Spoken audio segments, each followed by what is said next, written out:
Hello, अस्सलाम वालेकुम chat GPT, आप कैसे हो? वालेकुम अस्सलाम। मैं बिल्कुल ठीक हूँ, शुक्रिया। आप कैसे हैं?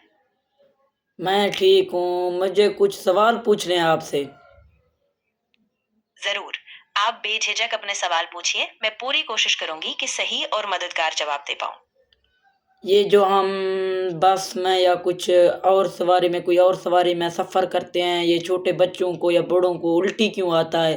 ये कुछ तफ़सील में मुझे बताओ जो छोटा बच्चा मैं समझ सकूँ, बहुत अच्छी तरीके से समझ सकूँ। हाँ, बिल्कुल। देखो, हमारे शरीर में एक बैलेंस रखने वाला हिस्सा होता है, जिसे हम इनर ईयर कहते हैं। जब हम बस या कार जैसी गाड़ी में चलते हैं, तो हमारा शरीर हिलता है, लेकिन हमारी आँखों को ऐसा महसूस नहीं होता। इससे दिमाग में कन्फ्यूजन हो जाती है, क्योंकि दिमाग को लगता है कि हम स्थिर हैं, जबकि शरीर हिल रहा होता है। इसी कन्फ्यूजन की वजह से बच्चों और बड़े लोगों को उल्टी आ जाती है। हम बाहर भी देख रहे होते हैं, फिर भी उल्टी क्यों आता है? हम खिड़की के बाहर देख देख रहे होते हैं, हमें पता तो चलता है कि ये बस चल रहा है, आगे जा रहा है। अच्छा सवाल।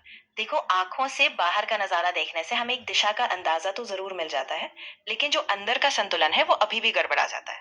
दरअसल आंखें और इनर ईयर दोनों अलग अलग सिग्नल भेजते हैं दिमाग को, और जब ये एक दूसरे से मेल नहीं खाते तो उल्टी या चक्कर आने लगते हैं, भले ही आप बाहर देख रहे हो। अच्छा, कोई बंदा आगे बैठे या खिड़की खोल दे, हवा-शवा लगे, फिर उल्टी नहीं आएगा? हाँ, अक्सर ऐसा होता है।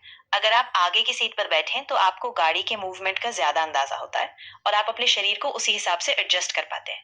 इसी तरह खिड़की खोलने से, ताजी हवा और नजारा बदलने से भी दिमाग को थोड़ा संतुलन मिलता है, तो उल्टी कम हो सकती है। अच्छा, अब कोशिश करें कि आगे बैठने की कोशिश करें, आगे ड्राइवर के साथ बैठें। हाँ, बिल्कुल। अगर संभव हो तो आप ड्राइवर के पास वाली सीट पर बैठने की कोशिश करें। इससे आपका शरीर गाड़ी के मूवमेंट के साथ बेहतर तालमेल बिठा पाता है, और उल्टी या चक्कर आने की संभावना भी कम हो जाती है। धीरे धीरे आपका शरीर भी एडजस्ट कर लेगा। ये कोई-कोई शख्स ऐसे होते हैं जो उल्टियाँ नहीं करते, कोई-कोई करते हैं उल्टियाँ, क्या वजह हो सकता है? हाँ, बिल्कुल, ऐसा होता है। हर किसी का शरीर अलग तरीके से काम करता है। कुछ लोगों की इनर ईयर और दिमाग का तालमेल पहले से ही ज़्यादा अच्छा होता है, तो उन्हें उल्टी नहीं आती, जबकि कुछ लोगों को इन सिग्नल्स में ज़्यादा गड़बड़ी होती है, जिससे उल्टी आती है। ये बस शरीर की अलग-अलग संवेदनशीलता और आदतों का फ़र्क होता है। क्या कोई मेडिसिन लेने से उल्टी नहीं आता? हाँ, कुछ दवाएँ होती हैं, जिन्हें टॉक्सिन के लिए दिया जाता है, और वो मतली या उल्टी को रोकने में मदद करती हैं। लेकिन आपको डॉक्टर से सलाह ज़रूर लेनी चाहिए, ताकि सही दवा और डोज़ मिले और कोई साइड इफ़ेक्ट ना हो। जी, शुक्रिया। कोई बात नहीं। अगर तुम्हें और कुछ जानना हो या कोई और सवाल हो, तो ज़रूर बताना। मैं मदद के लिए तैयार हूँ। नहीं, नहीं, कोई सवाल नहीं, अल्लाह हाफ़िज़। ठीक है, अगर तुम्हें कभी भी कुछ और जानना हो, तो मैं यहीं हूँ।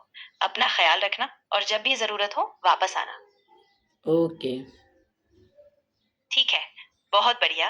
फिर मैं अब यहीं रुक रही हूँ। अगर बाद में तुम्हें कुछ और चाहिए, तो ज़रूर बताना।